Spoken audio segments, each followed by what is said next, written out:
우리 삶을 움직이는 뉴스, 중심 잡힌 시선으로 전하겠습니다. 황보선의 출발 새아침. 네, 황보선의 출발 새아침 4부 시작합니다. 더불어민주당 의원들이 현직 판사에 대한 탄핵 추진하고 있습니다. 이낙연 대표까지 탄핵 제안서에 서명했고요. 자, 오늘은 이 이슈 관련해서 좀 더 자세히 살펴보겠습니다. 구자령 변호사 안녕하십니까? 네, 안녕하세요. 구자령 변호사입니다. 예, 지금 그 임성근 부장판사죠. 그 사법 행정권 남용 의혹 받고 있는. 예, 맞습니다. 이제 국회 탄핵소추안 오늘 발의되는데 이거 내용이 뭡니까 구체적으로? 예, 임성근 고법부장판사가 재판 개입 의혹으로 수사와 재판을 받았는데 이게 사법농단 사건 연루됐던 혐의였습니다. 예. 그중에 대표적인 사건이 박근혜 대통령의 세월호 7시간에 관한 보도를 했던 산케이 신문 가토다스야 서울지국장에 대한 명예훼손죄 재판에 개입한 혐의입니다. 재판 개입이요? 예. 예. 네. 당시 중앙지법 수석 부장판사로 재직했던 임성근 부장판사가 박근혜 대통령의 세월호 7시간 행적에 관한 추측성 기사를 써서 명예훼손 혐의로 재판에 넘겨진 산케이 신문 서울지국장에 대한 사건 재판 담당부에 이제 담당 재판부에 예. 관여를 해서 판결 방향 설정, 판결 문구 수정 이런 데 이제 관여를 했다. 이게 직권남용죄에 해당한다. 이런 혐의로 재판을 받았던 겁니다. 예. 근데 1심에서는 직권남용에 해당하지 않는다. 이런 이유로 무죄를 선고받고 지금 현재 항소심 진행 중인데요. 예. 법원에서 무죄 선고를 받기는 했지만 법리 무죄를 선고한 것이지 재판 개입 사실관계 자체는 인정을 했습니다. 예. 그래서 이게 무슨 말이에요? 그러니까 그 재판 개입은 건 사실관계는 다 인정이 되지만 그렇죠, 법적으로 무죄다. 평가했 그런 이제 법리 무죄라고 표현하는데요. 네네. 그런 걸. 예.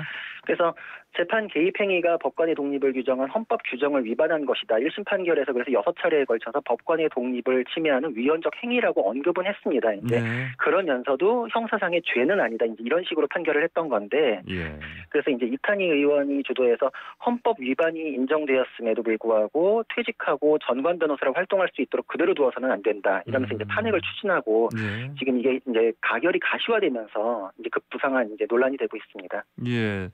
자, 그러면은 뭐 보니까 그 이낙연 대표도 150명 안팎의 그 공동 발의자 이름을 올린 걸로 좀 들었습니다. 그러면은 네, 맞습니다. 이게 탄핵안이 실제로 이제 국회에서 가결이 된다면 이것도 헌정사상 최초 아닙니까? 예, 맞습니다. 예. 법관의 탄핵이 과거에 2차례 더 문제된 적이 있기는 하지만 국회에서 가결된 사례가 없습니다. 네. 앞에 두 사례를 보면은 1985년에 유태흥 대법원장이 불공정 인사한다 이런 문제 때문에 탄핵안 발의됐지만 부결된 사례가 있고요. 예. 그리고 신영철 대법관이 광우병 촛불 집회 재판에 개입했다 이런 문제로 마찬가지로 민주당이 탄핵안 발의했었지만 국회에서 발의 72시간 이내에 표결도 못했었습니다. 그래서 안건이 자동 폐기된 사례가 있습니다. 네네. 그리고 탄핵안 발의는 이번이 세 번째긴 한데 앞에 두 차례가 모두 대법관에 대한 것이라서 일선 법관에 대한 발의 자체도 최초고 만약에 가결이 되면 이거는 헌정사상 초유의 사례가 됩니다. 예, 일단 이게 이제 탄핵 발의해서 가결되는 것 자체가 기본적으로 이제 판사에 대해서는 처음이고요. 그렇죠. 예, 그리고 이제 발의하는 것 자체도 사실은 이제 굉장히 드물고, 드물고 이제 일선 법관에 대해서는 또 최초고. 처음 최초고요. 예. 자, 그러면 아까 말씀하신 것 중에 그 두 번째 사례 같은 경우에는 72시간 내 표결 못해서 이제 자동 폐기된 건데, 자 그것도 당연히 그 탄핵 절차에 들어가는 거 아니겠습니까? 예, 맞습니다. 예. 국회법 규정에 이제 절차들이 정해져 있는데요. 예.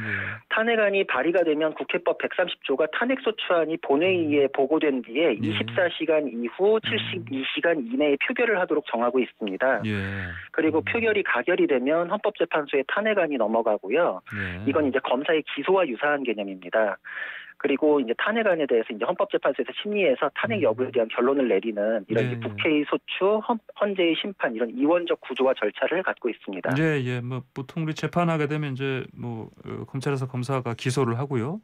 네. 이제 법정에 올리고 그러면 이제 법정에서 이제 재판부에서 이제 판사가 판결을 하는 건데 여기서 이제 검사의 역할은 국회가 하는 것이고 그렇죠? 가결해서. 예, 정확합니다. 그럼 예. 탄핵 소추하는 것이고 그다음에 이제 그게 이제 헌법재판소로 넘어가서 이제 재판을 하는 것이죠. 예, 맞습니다. 의결 정족수 국회에서 탄핵 의결 정족수 어떻게 됩니까? 법관에 대한 탄핵안은 국회 제적의원 3분의 1 이상의 동의로 발의할 수 있습니다. 예. 지금 이제 숫자로 환산해 보면 100명입니다. 예. 그리고 의결에는 국회 제적의원 과반수의 찬성이 있으면 됩니다.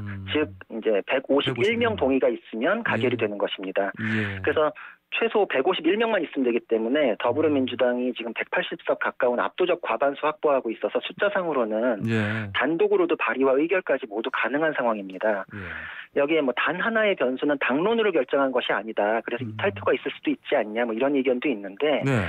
이낙연 대표 등 지도부가 승인을 하고 이낙연 대표가 지금 뭐 서명까지 했다 이런 것까지도 지금 언론 보도로 확인되는 것이라서 당론이랑 다름없는 거 아니냐 예. 이런 의견도 많고요. 네. 그리고 이탄희 의원이 탄핵 제안서에 지금 110명 이상 서명을 받았다 이렇게 지금 알려지고 있고 네. 지금 확정적으로 지금 뭐 확인된 건 아니지만 가결에 필요한 151명 거의 지금 근접한 숫자까지 모였다 이런 보도도 있습니다. 그래서 예. 지금 뭐 발의 단계부터 가결 가능성이 이미 확인된 거 아니냐 이런 말까지 나오고 있습니다. 그러니까요. 이미 탄핵 제안서 110명 이상 했으면은 이분들은 당연히 그렇죠. 당연히 이제 찬성 표를 던질 것이고요. 예. 뭐 그러면은 뭐 이게 150명까지 겨우 이제 변수는 이제 41명인데 네. 뭐 이렇게 많은 표가 이탈할까요, 근데? 그래서 이제 통과 가능성을 굉장히 높게 보고 있습니다. 그러니까요, 이제.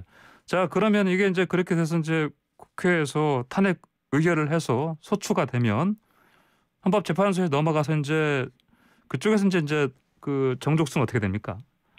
헌법재판소 재판관이 9명인데요. 예. 그중에 7인 이상 출석하고 6인 이상이 탄핵 의결을 하면은 탄핵이 됩니다. 이게 정족수가 굉장히 높은 수준입니다. 그렇군요. 예. 예, 헌법재판소에서 이제 법률에 대한 위헌 결정할 때도 똑같은 정족수를 규정하고 있거든요. 예. 그러니까 탄핵에 대해서도 동일한 정족수를 규정한 거는 이게 굉장히 높은 수준이고 결코 만만치 않은 수준이다. 이런 걸 알 수 있습니다. 예, 그래요. 자, 그러면은 그 이탄희 의원이 탄핵 추진 배경 설명하면서 제약 없이 전관 변호사로 활동하고 다시 공직에 나가게 그대로 둘 수 없다. 이렇게 언급했습니다. 그럼 탄핵 이 결정이 나면 이런 제약이 생기는 건가요? 그러면 이런 못하게? 예, 맞습니다. 예. 변호사법에는 변호사 결격 규정을 두고 있는데 탄핵이나 징계 처분에 의해서 파면된 자는 5년간 변호사 결격이다. 이렇게 규정을 하고 있습니다. 그래서 탄핵될 경우에는 5년간 변호사가 될 수 없고요. 그리고 국가공무원법에도 파면된 사람은 5년간은 공무원이 될 수 없도록 자격 결격 사유로 규정을 하고 있습니다. 그래서 5년간 변호사, 공무원 모두 안 되고 예. 그리고 퇴직 급여도 삭감되는 제약을 받게 됩니다. 어허. 자, 그러면 이제 그 장본인 당사자인 임성근 부장판사는 뭐 입장은 안 내고 있습니까? 직접은 안 냈고 예. 지금 형사재판 항소심 이제 재판을 받고 있는데 그 변호인이 입장문을 냈습니다. 예. 그 내용을 보면은 임 판사에 대한 형사 사건이 항소심에서도 지금 치열하게 공방이 벌어지고 있다. 그러니까 아직 평가가 확정되지 않았다. 예. 그리고 1심 판결을 전제로 하더라도 단순히 위헌적 행위라는 표현만 있을 뿐인데 결국은 무죄를 선고받았다. 예. 그러니까 탄핵이 요청되는 정도의 헌법 위반에는 해당된다고 볼 수 없다. 이런 주장을 했고요. 예. 또 이제 하나 덧붙여서 탄핵 여부 가리기 위해서는 국회법에 따라서 법제사법위원회에 회부하고 조사 절차를 거쳐서 사실조사 선행해야 한다. 이런 주장도 하고 있는데 이건 이제 사실조사 작업하는 동안에 최대한 이탈표 많이 발생하기를 바라는 그런 입장 아닌가. 예. 또 그런 절차가 진행되면은 임 부장판사 지금 임기가 이달 말까지거든요. 예. 그러니까 기간이 이제 얼마 안 남을수록 실익이 적어지는 탄핵에 대해서 좀 부담을 느껴서 이게 지금 스스로 좀 힘이 빠지지 않을까 이런 기대를 담은 주장으로도 보입니다. 예, 그렇군요. 이제 트럼프 미국 대통령도 사실은 이제 임기 끝났는데, 네. 예, 탄핵 그 소추가 지금 진행되고 있지 않습니까? 그렇죠? 미국이랑 또 우리나라랑 그 탄핵에 대한 사례가 좀 달라서 그런 면이 있습니다. 미국에서는 그 이후 임기 이후에도 또 심판을 했던 경우들이 전례가 있더라고요. 예, 우리나라는 이게 좀 굉장히 없는 사례라서 좀 다르긴 합니다. 예, 가보지 않은 길을 가는 거네 완전히. 예, 맞습니다. 자, 그러면 저 임 부장 판사 측에서는 법제사법위원회 조사를 거쳐야 한다 이런 주장도 하지 않았습니까? 네, 맞습니다. 예, 이게 진행이 될까요? 진행이 안 될 것 같습니다. 이게 네. 국회법에서 법제사법위원회의 조사 절차를 본회의 의결사항으로 정하고 있지 반드시 거치도록 하고 있지는 않은데 네. 지금 민주당 쪽에서는 수사재판 통해 가지고 내용이 확인됐다. 그걸 근거로 탄핵 진행하는 거다. 이렇게 하고 있기 때문에 예. 국회에서의 조사 절차는 시간만 보낸다. 아마 그러는 동안에 이탈 생기거나 기류 변화에 따라 가지고 좀 더 부담이 가중될 수 있다. 이제 이런 고려를 해가지고 아마 네. 속전속결로 조사 절차는 생략하고 표결로 들어가지 않을까 이렇게 예상이 됩니다. 그래요. 이제 임성근 부장판사 측 입장문을 보면 헌법 위반과 중대한 헌법 위반을 구별해서 이야기하는 것은 헌법재판소의 심사 기준과 연결된 문제다 이렇게 보면 되겠습니까? 그러면 어떻게? 예, 정확합니다. 맞습니다. 예. 말씀하신 대로 이게 입장문 자체가 헌법재판소 심사 기준을 염두에 둔 발언으로 보이고요. 헌법재판소 이제 헌법에는 직무집행에 있어서 헌법이나 법률을 위배한 때 이렇게만 규정이 돼 있는데 네. 탄핵소추 사유에 대해서 실제 탄핵 결정이 내려지기 위한 수준에 관해서는 헌법재판소가 고 노무현 대통령 탄핵 심판 때 명확히 이제 그 기준을 밝힌 적이 있습니다. 네. 모든 법 위반의 경우가 아니라 공직자의 파면을 정당화할 정도로 중대한 법 위반의 경우를 말한다. 이렇게 설치를 했던 건데요. 예. 그래서 헌법재판소가 중대성 요건을 추가하고 있기 때문에 임성근 부장판사 변호인도 설령 헌법 위반이 정말 인정이 되더라도 탄핵할 만한 중대한 사안은 아니다. 이제 이렇게 이제 포석을 해놓는 거고 예. 이제 이건 가결 이후 절차까지도 염두에 둔 발언으로 보입니다. 네. 정말 중대한 잘못 이게 나와야만 탄핵이 가능할 것이다. 이렇게 봐야 되겠네 그러면요. 그러면 예. 그 심사 기준 관련해서도 지금 탄핵소추 자체가 적절한지에 대한 또 논의도 나올 수 있지 않겠습니까? 예, 맞습니다. 방금 심사 기준이 사실 결론에 대한 것이긴 한데 예. 또 우리 이제 대응해서 생각해 보면 검사가 기소할 때도 무죄 가능성이 굉장히 높으면 그 형사 절차에 세우는 것 자체가 굉장한 불이익 아니냐. 예, 그렇죠. 이제 그런 것과 대응해 가지고 그럼 예. 중대한 헌법 위반이 그 자체로 안 보이면 이거를 심판을 올리는 것 자체에 대해서도 뭔가 상권 분립이나 이런 것 차원에서 좀 얘기가 있어야 되지 않냐. 이런 논의에서 나오는 얘기인데요. 예. 뭐 형사재판 형사 판결문에서는 헌법 위반이 인정된다라고 했지만 그게 주문이 아니라 방론이라 가지고 그 법적으로 거기에는 이제 뭐 기판력이나 이제 이런 뭐 힘이 실어지지는 않습니다. 그래서 그 자체를 지금 심판 대상으로 삼았던 판결이 아닌데 이거를 가지고 헌법 위반에 대해서 중대한 헌법 위반까지 지금 있었던 걸로 이제 끌어낼 수 있냐. 이거에 대해서는 네. 찬성하는 쪽에서는 헌법 위반이 판결로 확인됐다. 예. 이제 여기에 방점을 찍고 반대하는 쪽에서는 무죄 선고된 거 보면은 결코 탄핵 사유까지는 아니다. 서로 다른 관점에서 그래서 주장을 하고 있습니다. 예, 그러니까 1심만 봐서는 뭐 그 위헌 요소가 있었지만은 그 무죄 선고했기 때문에 그렇죠. 그러니까요. 그 후자 쪽에 지금 더 좀 힘이 실릴 수 있겠다 생각이 듭니다 보니까. 그런 의견들이 굉장히 많고 이 근본적으로는 딱 그 쟁점을 찍어가지고 그걸 심판한 판결은 아니라 가지고 이게 지금 해석이 굉장히 많습니다. 네. 예. 자, 그러면 이제 임성근 부장판사가 그 판사 연임 신청을 하지 않았죠? 네, 맞습니다. 그럼 이게 소추 과정에 영향을 주지 않을까요? 예, 맞습니다. 영향이 있을 것으로 보이고요. 예. 법관의 임기는 10년으로 하고 그 이후에는 재임용 신청을 해서 다시 10년씩 연임이 되는 방식을 취합니다. 근데 임성근 부장판사는 작년까지 30년 근무했고 연임 대상자였는데 이런 논란들을 의식해서인지 연임 신청을 하지 않았습니다. 그래서 그 임성근 부장판사 법관 임기가 2월달 이번 달 말에 이제 종료가 될 예정이고요. 공무원이 징계나 탄핵소추 청구된 경우에는 사직하지 못하게 하는 거 이제 그런 법리 다들 아실 텐데 임성근 부장판사 같은 경우에는 임기 만료로 법관 신분이 자동 종료되는 것이지 사직을 수리하는 어떤 처분을 해주는 게 아니라서 탄핵이 진행되는 동안에도 법관 상태가 유지되는 그런 사안이 아닙니다.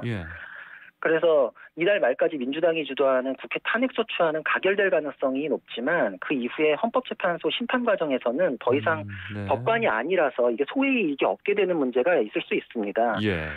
이게 소외이익이라는 게 이미 법관이 아닌 사람을 법관직에서 탄핵하는지 여부를 심판하는 게 실익이 있느냐 이런 문제인데 헌법재판소 심판 대상이 된 이후에 탄핵 대상자가 법관이 아니라면 아마 소외이익이 없다는 이유로 각하될 가능성이 높습니다. 그렇군요. 자, 이 탄핵 추진에 대해서 뭐 삼권 분립 위반이다, 뭐 사법부 장악을 위한 위헌적 처사다 이런 비판도 좀 나옵니다. 예, 맞습니다. 야권에서는 법원 길들이기다 이런 이제 맹비난을 하고 있습니다. 최근 여권 인사와 관련된 판결에서 연이어 유죄 판결이 선고된 것과 연결지어서 사법부에 대한 위협구 던지면서 길들이기 하는 거 아니냐 이제 이런 비판을 하는 건데 예. 특히 임성근 부장판사가 이제 한 달도 안 남았거든요 이제 임기가.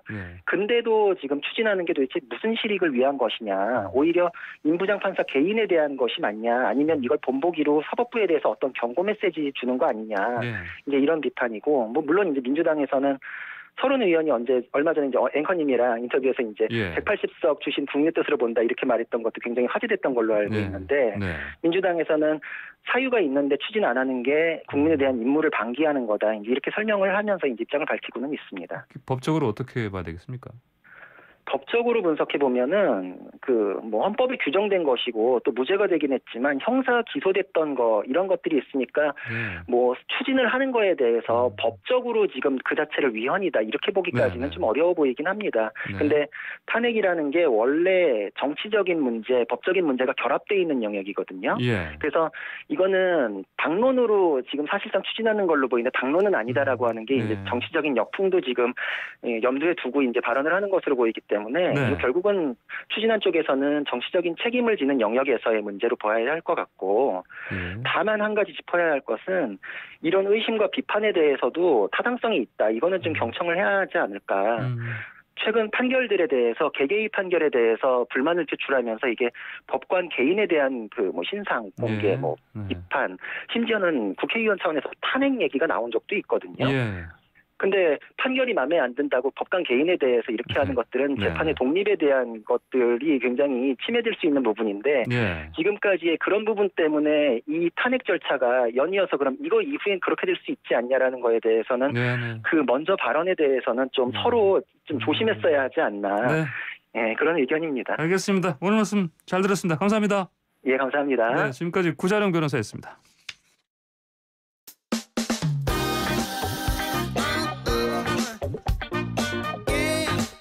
아침을 뜨겁게, 스포츠가 얼마나 좋은지.